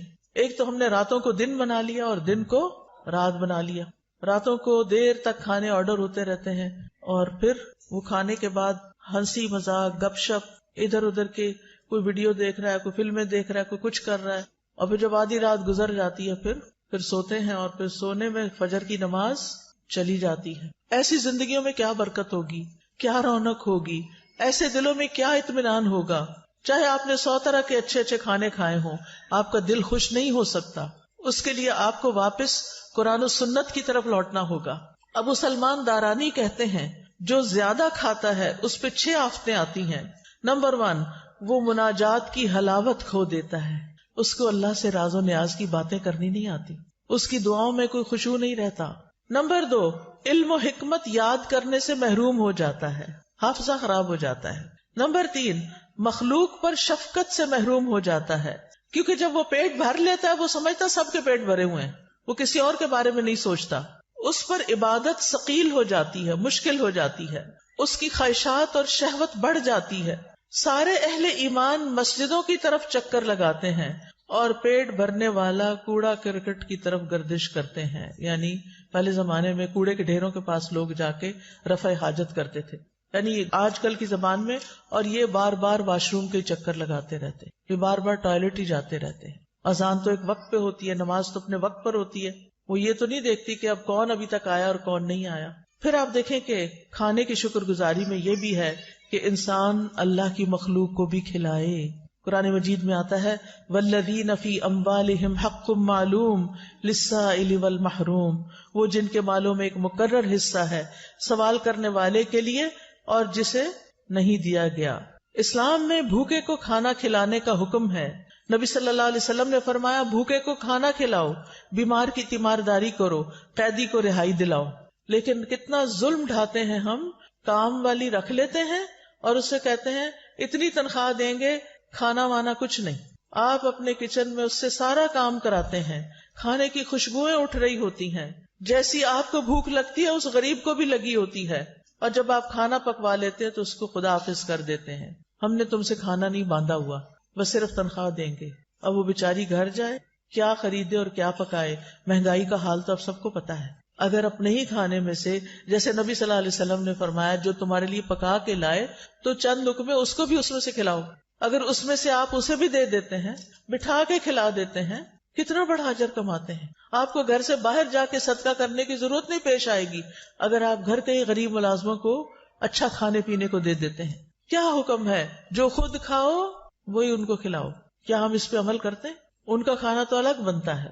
اب آپ دیکھیں ایک کک جو کئی کھانے بنا کے آپ کے سامنے رکھ رہا ہے اور خود اپنے لیے دال بنا کے بیٹھ کے کھا رہا ہے غریب، وہ آپ کے لیے دل میں کیسی محبت رکھے گا، اس کے دل میں کیسی کیسی تکلیف ہوگی کہ میں یہ سب کچھ صرف بنانے کے لیے، مجھے چکھنے کی بھی اجازت نہیں، اور میں اپنے سرونٹ کوارٹر میں جا کے دال ابال کے کھاؤں. کیسی کیسی زیادتیاں ہم کرتے ہیں. دوسرے کو کھانا کھلانا ایک مشکل کام ہے. انسان کے دل کے اندر بخل ہے، لیکن یہ تو کرنا ہی ہے کیونکہ اس میں اجر بہت زیادہ ہے. یہ انبیاء کی صفت ہے. قرآن مجید میں آتا ہے فَلَقْتَحَمَ الْعَقَبَةَ وَمَا أَدْرَاكَ مَا الْعَقَبَةُ فَكُّ رَقَبَةٍ أَوْ إِطْعَامٌ فِي يَوْمٍ ذِي مَسْغَبَةٍ. پھر وہ مشکل گھاٹی میں نہ گھسا. کیا ہے وہ مشکل گھاٹی؟ وہ گردن چھڑانا یا کسی بھوک والے دن میں کھانا کھلانا ہے. آج کل سردیاں ہیں نا، سردیوں میں بھوک زیادہ لگتی ہے، لیکن اس میں انسان کہتا ہے میرا کیا بنے گا جو اس کو بھی کھلایا بیچ میں سے، تو لہذا سارا اپنے لیے رکھ لو. یہ مشکل کام ہے کھلانا، لیکن جس کو اللہ توفیق دے اس کے لیے بڑا ہی حلاوت والا کام ہے. اس کو کھلا کے زیادہ مزہ آتا ہے. جب حضرت ابراہیم کے پاس فرشتے آئے تو انہوں نے کیا کیا؟ یہ نہیں پوچھا کہاں سے آئے ہو، اجنبی لوگ، لیکن چلے گئے اور کھانا لے کر آئے. نبی صلی اللہ علیہ وسلم نے عورتوں کو بھی نصیحت کی، مسلمان عورتوں تم میں کوئی اپنی ہمسائی کے گھر بکری کے ایک پائے کا کھر بھیجنے کو بھی حقیر نہ سمجھے. یعنی کھانا بنا کے یا بنانے سے پہلے اپنے ہمسایوں میں بھی تقسیم کیا کرو، کچھ نہ کچھ ان کو بھی بھیجا کرو، اس سے محبت بڑھتی ہے۔ جہنم میں جانے والے لوگوں کی جو خصوصیت سورۃ الحاقہ میں بتائی گئی وہ کیا ہے؟ انہ کان لا یؤمن باللہ العظیم ولا یحض علی طعام المسکین، کہ وہ اللہ بڑے عظمت والے پر ایمان نہیں رکھتا تھا اور نہ مسکین کو کھانا کھلانے کی ترغیب دیتا تھا۔ یعنی صرف خود کھلانا بھی کافی نہیں، اوروں کو بھی ترغیب دلانی ہے کہ وہ بھی کھلایا کریں۔ نبی صلی اللہ علیہ وسلم نے کیا حکم دیا تھا اپنے صحابہ کو کہ کھانے میں کیا کریں؟ پانی زیادہ ڈال لیں، شوربہ بنا لیں اور ہمسایوں کو یاد رکھیں۔ ابو درداء رضی اللہ عنہ اپنی بیوی کو مساکین کی وجہ سے زیادہ شوربہ بنانے کی ترغیب دیتے، اور لیٹلی آپ دیکھیں کہ ہم لوگوں کے کھانے کا سٹائل کیا ہو گیا ہے، شوربے والے کھانے تو غائب ہوتے جا رہے ہیں۔ اب ہم سب کی پسند کیا ہے؟ فرائیڈ یا روسٹ یا بنا ہوا کھانا، بس جو میدے پہ ہضم کرنا بھی بڑا مشکل ہے۔ نہ ہم نے خود اپنے لیے فائدے کا کام کیا اور نہ دوسروں کو فائدہ پہنچایا۔ وہ کہتے تھے ہم نے ایمان لا کے آدھی زنجیر اتار پھینکی ہے، یعنی جہنم میں جانے والی، کیونکہ اس میں آتا نا کہ وہ کہا جائے گا کہ اس کو جہنم میں جکڑو زنجیروں میں، کیا ہم باقی بھی نہ اتار دیں، یعنی کھانا کھلا کے۔ پھر اسی طرح آپ دیکھیں بہت سے سلف صالحین اپنی افطاری کے کھانے میں دوسروں کو ساتھ کھلاتے تھے۔ عبداللہ بن عمر، داؤد طائی، مالک بن دینار اور احمد بن حنبل انہی لوگوں میں سے تھے۔ ابن عمر یتیموں اور مسکینوں کے ساتھ بیٹھ کے افطار کرتے۔ اگر انہیں یہ علم ہو جاتا کہ انہوں نے مساکین اور یتیموں کو نہیں کھلایا تو وہ افطاری کے وقت کھانا نہیں پھر کھاتے تھے کہ مسکینوں کو کیوں نہیں کھلایا۔ اور بعض ایسے بھی تھے جیسے حسن بصری اور عبداللہ بن مبارک کہ خود بھوکے بھی رہ لیتے لیکن دوسروں کو کھلاتے، کیونکہ یہ اللہ تعالیٰ کو بڑا ہی محبوب اور پسند ہے کہ انسان دوسروں کو کھلائے۔ نبی صلی اللہ علیہ وسلم نے فرمایا وہ لوگ اللہ تعالیٰ کو زیادہ پیارے ہیں جو لوگوں کے لیے زیادہ فائدے مند ہیں۔ اللہ کے نزدیک سب سے پسندیدہ اعمال یہ ہیں کسی مسلمان کو خوش کرنا، اس سے کوئی تکلیف دور کرنا، اس کا قرضہ ادا کر دینا، اس سے بھوک کو دور کر دینا۔ پھر کھانا کھلانا جو ہے یہ صدقہ ہے، صرف باہر والوں کو نہیں، گھر والوں کو بھی۔ نبی صلی اللہ علیہ وسلم نے فرمایا تمہارا اپنے آپ کو کھلانا بھی صدقہ ہے، تمہارا اپنے بیٹے کو کھلانا بھی صدقہ ہے، تمہارا اپنی بیوی کو کھلانا بھی تمہارے لیے صدقہ ہے، تمہارا اپنے خادم کو کھلانا بھی تمہارے لیے صدقہ ہے، یعنی اس پر اجر ملے گا۔ کھانا پکا کے خود کھا رہے اس پر بھی اجر ہے، گھر والوں کو کھلا رہے اس پر بھی اجر ہے۔ یہ بات خواتین کو اپنے پلے باندھ لینی چاہیے کہ میں جو کچن میں کام کرتی ہوں وہ میرے لیے بہت بڑا اجر کا کام ہے، کیونکہ عام طور پہ ہم کہتے ہیں یہ کیا مصیبت ہے، میں ہی پکاتی رہوں، اس کو مصیبت نہ سمجھیں، یہ اجر کی بات ہے۔ پھر اسی طرح کسی کو پانی کا ایک گھونٹ پلانا بھی صدقہ ہے، کھجور کا آدھا ٹکڑا دے کے بھی انسان جہنم سے بچ سکتا ہے۔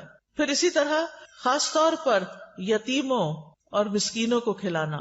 نبی صلی اللہ علیہ وسلم نے فرمایا جو شخص مسلمان ماں باپ کے کسی یتیم بچے کو اپنے کھانے اور پینے میں اس وقت تک شامل رکھتا ہے جب تک وہ اس کی مدد سے مستغنی نہیں ہو جاتا، یعنی خود کمانے نہیں لگ جاتا، تو اس کے لیے یقینی طور پر جنت واجب ہو جاتی ہے۔ یعنی جو اپنے کھانے میں یتیموں اور مسکینوں کو شامل کر لیتا ہے، یعنی یتیموں کو خاص طور پر کہ جن کا کوئی کمانے والا نہیں، اس کی بیوہ ماں کو آزاد کر دیتا ہے کمانے کی فکر سے، تو ایسے شخص کے لیے جنت واجب۔ پھر آپ دیکھیں کہ آپ ایک لقمہ بھی جو کسی کو کھلاتے ہیں نا وہ ایسے پڑا نہیں رہتا۔ حدیث میں آتا ہے کہ اللہ سبحانہ و تعالیٰ تم میں سے ہر ایک کی کھجور اور لقمے کو اس طرح بڑھاتا ہے جیسے تم میں سے کوئی آدمی اپنے گھوڑے کے بچھیرے کو پالتا ہے، یہاں تک کہ ایک لقمہ احد پہاڑ جتنا ہو جائے گا، یعنی قیامت کے دن اتنا بڑا اس کا اجر آپ کے سامنے آئے گا۔ پھر اسی طرح رسول اللہ صلی اللہ علیہ وسلم نے فرمایا قیامت کے دن ہر شخص اپنے صدقے کے سائے میں ہوگا یہاں تک کہ لوگوں کے درمیان فیصلہ ہو جائے۔ یزید کہتے ہیں ابو الخیر کوئی دن ایسا نہیں جانے دیتے تھے جس میں کوئی چیز خواہ میٹھی روٹی یا پیاز یا اس طرح کی کوئی چیز صدقہ نہ کریں۔ جب گھر سے نکلتے تھے کچھ نہ کچھ کھانا لے کے نکلتے اور کسی نہ کسی کو کھلا دیتے تھے۔ ہانی بن یزید نے نبی صلی اللہ علیہ وسلم سے پوچھا مجھے کوئی ایسی چیز بتا دیں جس سے میرے لیے جنت لازم ہو جائے۔ آپ نے فرمایا حسن کلام اور کھانا کھلانے کو لازم پکڑو، کھانا کھلانا شروع کرو، یہ جنت لازم کر دے گا۔ اور جنت کے بالا خانے، خوبصورت محلات اس شخص کے لیے ہیں جو بات اچھی طرح کرے، کھانا کھلائے، اور جب لوگ رات کو سو رہے ہوں تو وہ نماز پڑھے۔ اسی طرح صرف پانی پلانے کا بھی بہت بڑا اجر ہے، نہ صرف یہ کہ انسانوں کو بلکہ جانوروں کو بھی۔ آپ کو یاد ہے کہ وہ ایک عورت جو ویسے بہت بری عورت تھی لیکن اس نے ایک کتے کو پانی پلایا تھا کنویں سے نکال کے، تو اس کی وجہ سے اس کی بخشش کر دی گئی تھی. پھر اسی طرح آپ دیکھیے کہ کوئی شخص اگر کسی کو ہدیے میں چاندی یا سونا دے یا مشکیزہ دے یا کسی کو دودھ پلا دے تو یہ ایسا ہے جیسے غلام کو آزاد کر دے. اب سونا چاندی دینا تو بڑا مشکل ہو گیا ہے کیونکہ بڑا ہی مہنگا ہو گیا ہے، لیکن دودھ پلایا جا سکتا ہے غلام کو، اور دودھ پلانا ایسا ہے جیسے ایک غلام آزاد کرنا. آج کل غلام بھی نہیں ہے، اور خالص دودھ اگر کسی کو آپ پلاتے ہیں تو اور بڑا اجر ہے. تو ایسے معاملات میں دل کو کھلا کرنا ہے. ہم یا تو کچھ کسی کو کھلاتے نہیں یا بہت بڑی دعوت کرتے ہیں اور اس میں اسراف کرتے ہیں.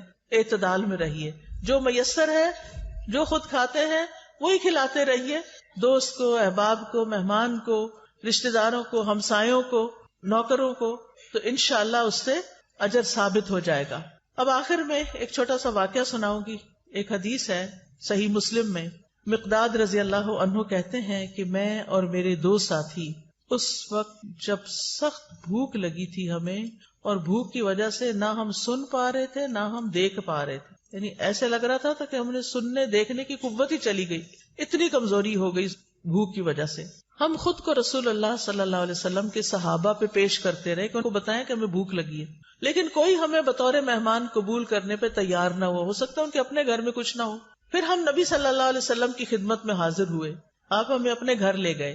وہاں 3 بکریاں تھیں. نبی صلی اللہ علیہ وسلم نے فرمایا تم لوگ مشترکہ طور پر ہم سب کے لیے ان کا دودھ نکالا کرو، یعنی تم بھی پیو ہم بھی پیئیں گے، سب مل کے نکالو. ہم ان کا دودھ نکالتے اور ہر شخص اپنا حصہ پی لیتا، اور نبی صلی اللہ علیہ وسلم کے حصے کا دودھ اٹھا کے رکھ دیتے کہ جب آپ تشریف لائیں گے تو آپ بھی پی لیں گے. آپ رات کے وقت تشریف لاتے، سلام کرتے، کسی سوئے ہوئے کو نہ جگاتے اور جاگنے والے کو سلام سنا دیتے، یعنی آہستہ سے سلام بول دیتے. پھر آپ مسجد میں تشریف لاتے، نماز پڑھتے، پھر واپس آ کر اپنے حصے کا دودھ پیتے. رات کو آپ دودھ پیتے تھے. آپ رات کو تشریف لاتے کس طرح کہ جو سوئے ہوئے ہیں ان کو جگاتے نہیں تھے. ہمارے ہاں تو کیا ہوتا ہے کہ بیوی بیچاری تھک ہار کے سوئی بھی ہو، اب مرد خود بھی آتا ہے لیٹ اور پھر ساتھ 2-4 مہمان بھی لے آتا ہے اور کہتا ہے کہ اٹھو اب ان کو کھلاؤ. یہ زیادتی والی بات ہے، ایسے نہیں کرنا چاہیے. اگر مہمانوں کو لانا ہے تو پہلے سے بتائیں، اور پھر ان کا انتظام ایسے ہو کہ کسی سونے والے کو جگایا نہ جائے. پھر کہتے ہیں کہ ایک رات میرے پاس شیطان آ گیا. اس وقت میں اپنے حصے کا دودھ پی چکا تھا. اس نے کہا محمد صلی اللہ علیہ وسلم انصار کے پاس جاتے ہیں، وہ ان کو ہدیے اور تحفے دیتے ہیں اور آپ ان کے ہاں سے لے لیتے ہیں، اور یہ جو تھوڑا سا دودھ پڑا ہے رسول اللہ صلی اللہ علیہ وسلم کو اس کی کوئی ضرورت نہیں، یعنی خود ہی پی جاؤ. بعض اوقات ایسا ہوتا ہے نا کہ ہمیں کہا جاتا ہے یہ تمہارا اور فلاں کا، ہم پی لیتے ہیں کھا لیتے ہیں، اور کہتے ہیں اچھا پتہ نہیں وہ آئے گی کہ نہیں، وہ بھی کھا لو. یہی معاملہ ہوا یہاں. کہتے ہیں میں دودھ کے پاس گیا، وہ بھی دودھ پی لیا جو کس کے لیے رکھا ہوا تھا، رسول اللہ صلی اللہ علیہ وسلم کے لیے. اور جب وہ دودھ میرے پیٹ کے اندر چلا گیا اور مجھے یہ یقین ہو گیا کہ اب یہ واپس میں نہیں نکال سکتا، تو شیطان نے مجھے پریشان کرنا شروع کر دیا. کہتا ہے افسوس تم پر، تم نے یہ کیا کیا. یہ ہے شیطان، پہلے اس عمل کو خوشنما بنا دیتا ہے، جب کر لیتے ہیں تو پھر پریشان کرتا ہے کہ تم نے ٹھیک نہیں کیا اور بے چینی لگا دیتا ہے. تم نے محمد صلی اللہ علیہ وسلم کا بھی حصہ پی لیا، اب وہ آئیں گے تو ان کو دودھ نہیں ملے گا اور ہر صورت تمہارے خلاف بد دعا کریں گے، پھر تم ہلاک ہو جاؤ گے، تمہاری دنیا آخرت برباد ہو جائے گی.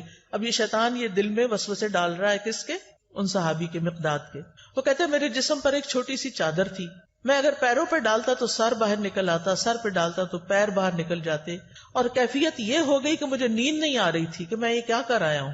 اور رہے میرے ساتھی تو وہ تو سو رہے تھے اپنا اپنا حصہ پی کے، انہوں نے تو وہ کام ہی نہیں کیا جو میں نے کر لیا تھا. کہتے ہیں پھر نبی صلی اللہ علیہ وسلم تشریف لائے اور آپ جس طرح سلام کرتے تھے اسی طرح سلام کیا. پھر آپ مسجد میں آئے، نماز پڑھی، پھر آپ دودھ کے پاس آئے، اس کا برتن کھولا تو اس میں کچھ بھی نہیں تھا، وہ تو پی لیا گیا تھا. آپ نے آسمان کی طرف سر اٹھایا تو میں نے دل میں کہا اب تو ضرور میرے خلاف بد دعا ہوگی اور میں ہلاک ہو جاؤں گا. شیطان ایسی بدگمانیاں بھی ڈالتا ہے، لیکن آپ نے دعا کی اللہم اطعمنی واسقی من سقانی، اللہ جو مجھے کھلائے اسے تو کھلا اور جو مجھے پلائے تو اسے پلا. اتنی خوبصورت دعا. یہ سن کر وہ چادر سے باہر آ گئے کیونکہ جاگ ہی نہیں تھا، ان کو نیند نہیں آ رہی تھی مقداد کو، اور اسے جسم پر مضبوطی سے باندھ لیا. چھری لی اور بکریوں کی طرف چل پڑا کہ ان میں سے کون سب سے زیادہ فربا موٹی ہے، میں اس کو رسول اللہ صلی اللہ علیہ وسلم کے لیے ذبح کر دوں. میں نے دیکھا تو اس کے تھن دودھ سے بھرے ہوئے تھے، بلکہ سب بکریوں کے تھن دودھ سے بھرے ہوئے تھے. میں نے محمد صلی اللہ علیہ وسلم کے گھر والوں کے برتنوں میں سے وہ برتن لیا جس میں وہ دودھ دھوتے تھے، پھر میں نے اس میں دودھ دوہا حتیٰ کہ برتن پہ جھاگ آ گیا، یعنی بہت زیادہ وہ جب دھاریں لگاتے ہیں نا تو جھاگ آتی ہے. پھر میں اسے لے کر حضور صلی اللہ علیہ وسلم کی خدمت میں آیا. آپ نے فرمایا تم لوگوں نے رات کو اپنا مشروب پی لیا تھا؟ میں نے عرض کی اللہ کے رسول آپ بھی پی لیجئے. آپ نے دودھ پی لیا، پھر مجھے دیا. میں نے کہا اللہ کے رسول آپ اور پیجئے. آپ نے پھر پی لیا اور برتن دوبارہ مجھے دیا.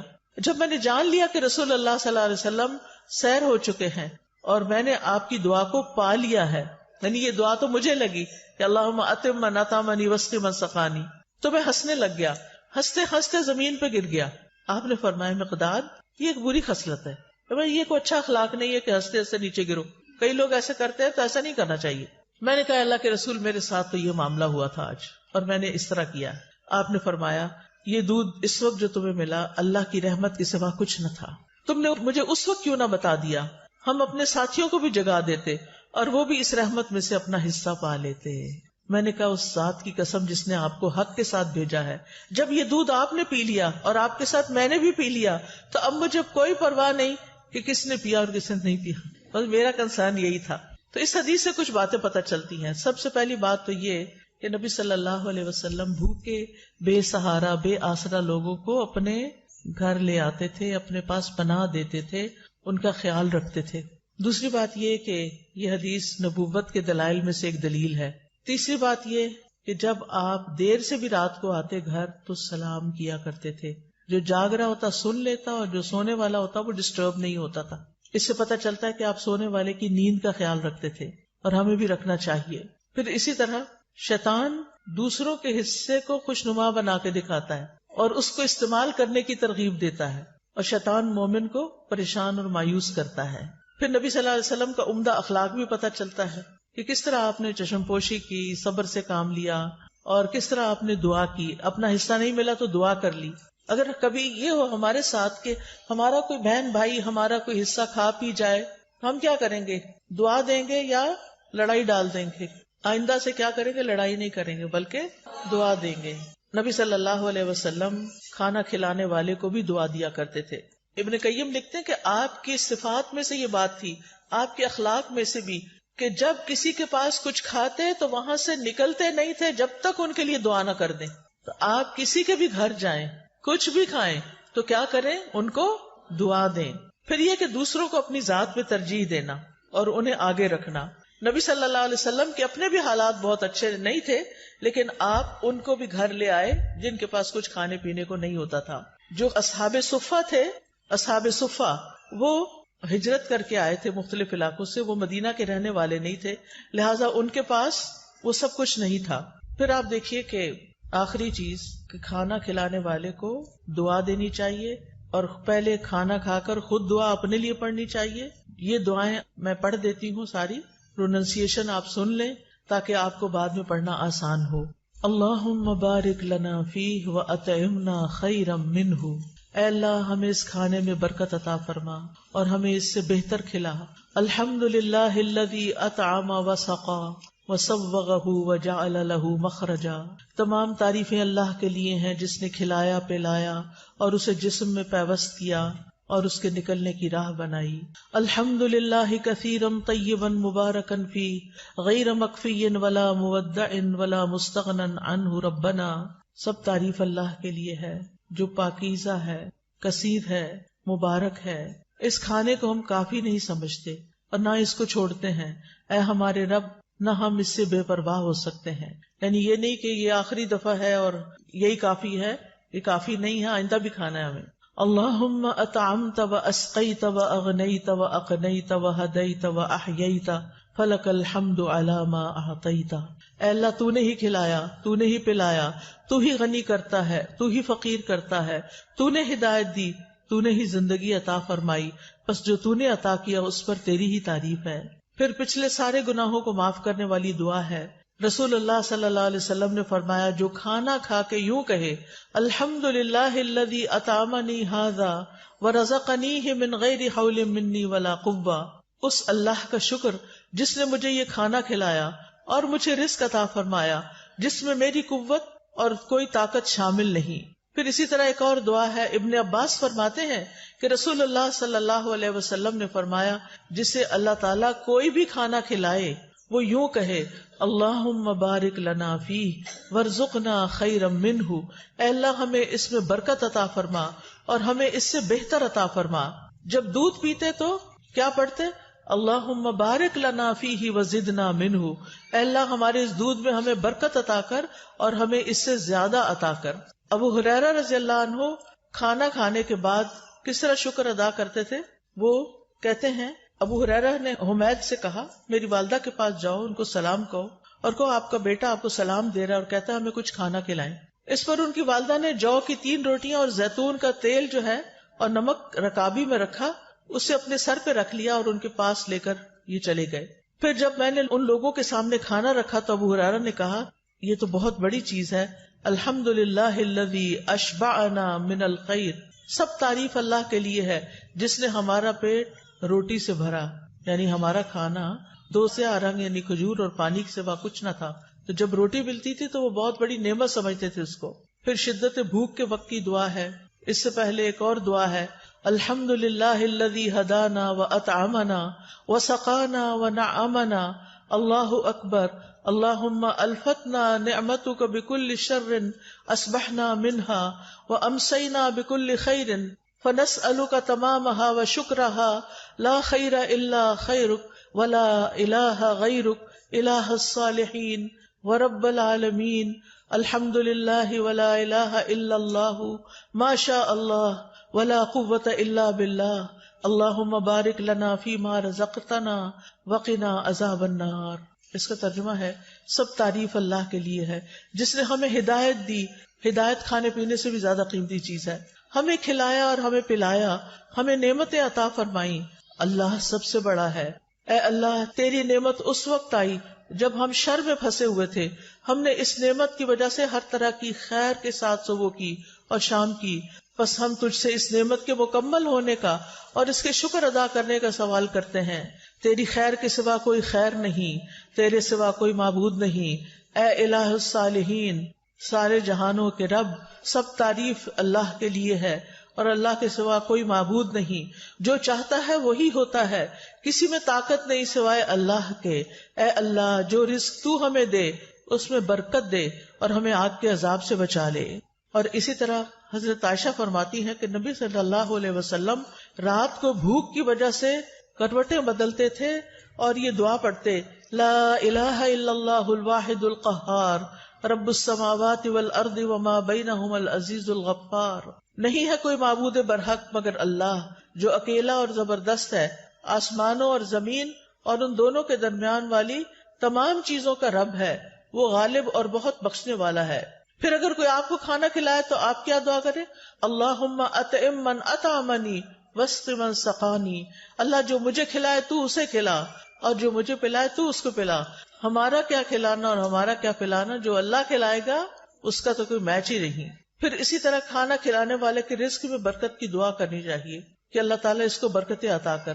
اور پھر ایک اور دعا ہے افطر عندک الصائمون طعامکم الابرار وصلت علیکم الملائکہ، تمہارے ہاں روزہ افطار کیا کریں نیک لوگ، وہ تمہارے کھانا کھایا کریں اور فرشتے تمہارے لیے دعائیں کریں۔ تو یہ ہے کھانا کھلانے سے متعلق ہمارے دین کی رہنمائی۔ سبحانک اللہم وبحمدک اشہد ان لا الہ الا انت استغفرک واتوب الیک۔ السلام علیکم ورحمۃ اللہ وبرکاتہ۔